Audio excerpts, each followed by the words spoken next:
I'm going to talk about some horror movies that use mirrors, and mirrors show up a lot in one of my favorite movies of all time, John Carpenter's Prince of Darkness, and everything that I can come up with that mirrors symbolize, which is people looking into mirrors to see things that you can't otherwise see, because some cultures used to use mirrors for scrying or telling the past or the future.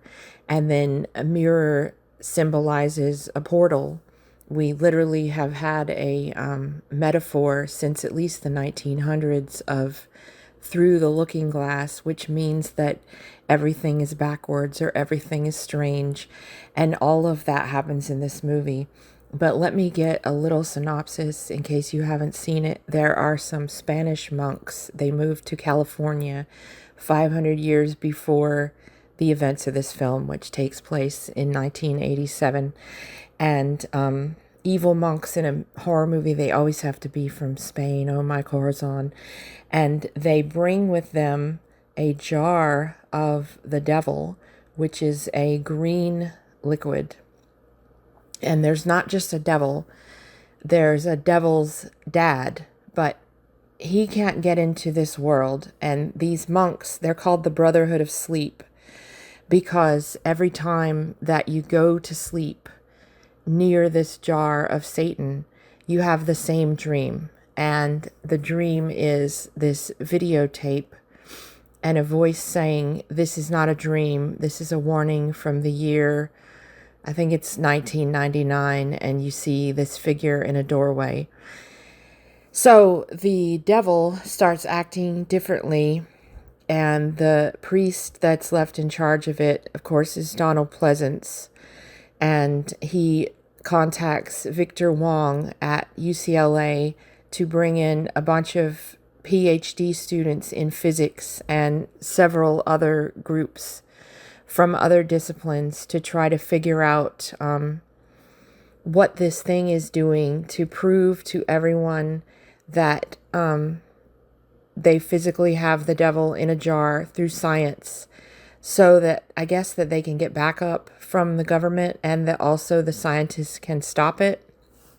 But we find out right at the beginning of the movie, while Victor Wong is giving one of his lectures, that time isn't constant in the universe of this film. But I mean, that's basically what we all are led to believe, that the higher level physics does believe that time is not constant. And so this movie, it's got it all. It's got some intentional humor. There's this running joke about radiologist glasses Susan, because they can't find this one woman. It's also pretty disgusting in body horror.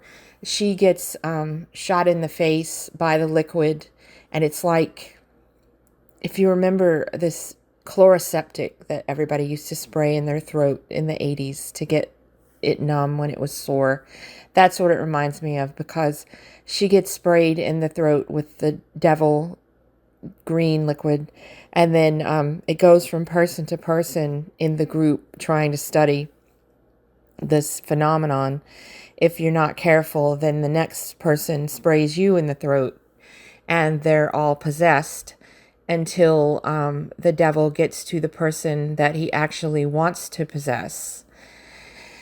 Now, it's hard to say who the main character in this is. We're led to think it's Brian, who's one of the guys from Simon and Simon. And then he falls in love with Catherine, who's played by Lisa Blount, and vice versa. But it's one of those, like, falling in love in a horror movie instances where they're just hanging on for dear life. And you know that if they had survived the events of the film, that they probably wouldn't still be together in that trauma bond.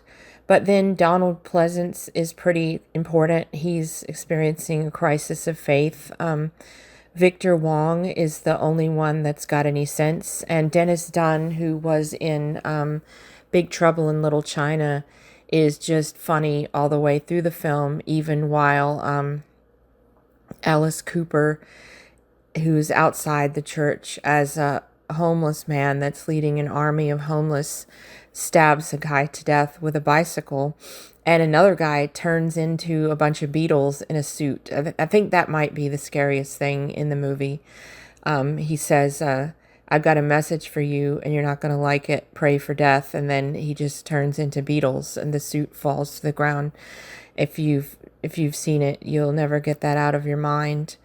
But at some point in the middle of the film, we get the knowledge that there is a universe where, okay, Jesus was here on earth and he was an alien. And Jesus is the comparable person to Satan on the other side of the mirror. And then there's God on our side. And there's Satan's dad on the other side of the mirror.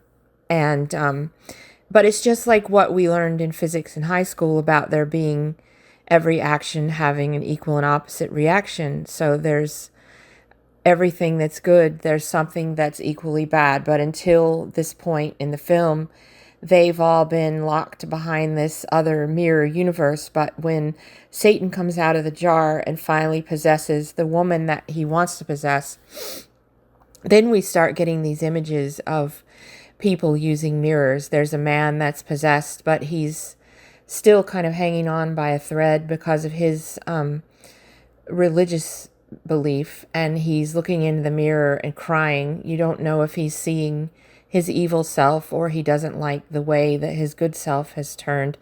And then the person that's possessed the most with Satan starts reaching through like a makeup mirror with her fingers to try to pull Big Daddy Satan through, but the mirror is too small. She smashes it. So she finally gets the idea to go to a big mirror, and then Catherine pushes her into the mirror, but she accidentally goes into the mirror herself, and then Donald Pleasance smashes it with an axe, and this guy Brian is pretty devastated because now Catherine's on the bad side of the mirror. But the stinger at the end is now when the dream happens, because you think it's over, but it's not. The dream now has Catherine as the figure coming to the forefront of the dream while the message is playing. And this brings me to my favorite interpretation of the mirrors. It's quite literal that you can use a mirror. You can use it to see behind you. You can position it so you can see around a corner.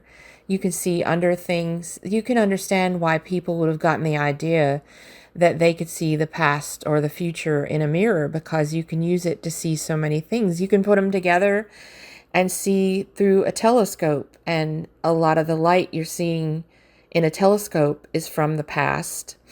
And that brings me to the point that the not a dream transmission that's coming from the future is actually the past, because it's already happened. And it's Catherine's fate to end up in that film.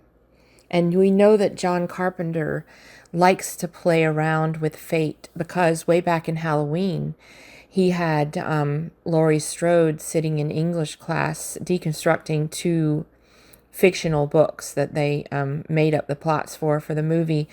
And she talks about how one of the authors considers fate to be a force like air, water, fire, or earth. And that fate force is Michael Myers. It's unstoppable.